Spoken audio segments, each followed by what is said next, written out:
Akala ko noon lakas ang dala, yun pala unti-unti akong nilalamon.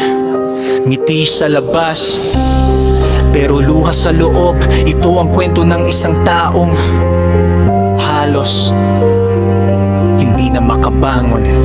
Nagsimula sa usok, sa barkadang mapihit. Subukan mo lang, isang beses lang yan. Hindi ko alam, bawat hakbang ng maliit unti-unting naging rehas ng aking isipan. Hindi na makatulog, gabi-gabing gising. Puso'y kumakabog kahit walang dahilan. Mga pangarap ko'y tila ba naligaw, habang pamilya ko'y unti-unting nasasaktan. Salamin ang kaharap pero ibang tao, mukhang pagod, matay laging pula.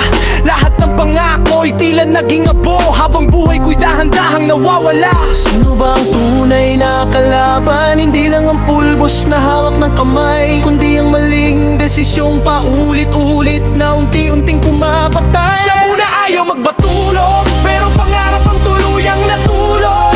Akala mo lakas ang ibinibigay, pero kinabukasan ang ninanakaw araw-araw. Siya muna ayaw magpatulog, pamilya ang unang nadudurog. Habang ikaw ay nalulunod sa dilim, may mga pusong tahimik na umiiyak sa'yo.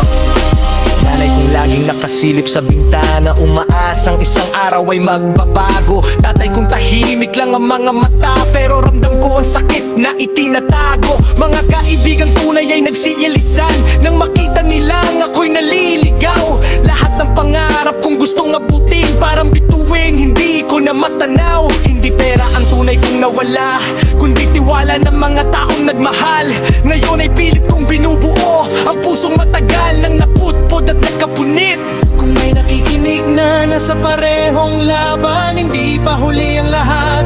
May daang mahirap pero may pag-asa, basta piliing bumangon at lumaban. Hindi sukatan ng tapang ang bisyo, mas matapang ang taong marunong huminto. Hindi kahinaan ang humingi ng tulong, doon nagsisimula ang tunay na pagtunaan. Patulog, wag kaya ang buhay ang matulog. May bukas pang naghihintay kung pipiliing lumayo sa maling landas. Siya muna ayaw magpatulog, pag-asa ang muling bubuhat sa'yo. Bangon kapatid, may bagong umaga.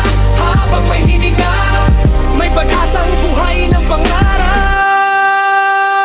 Hindi lahat ng kwento ay kailangang magtapos sa dilim. May liwanag para sa taong handang magbago, at sa bawat paggising piliin ang buhay,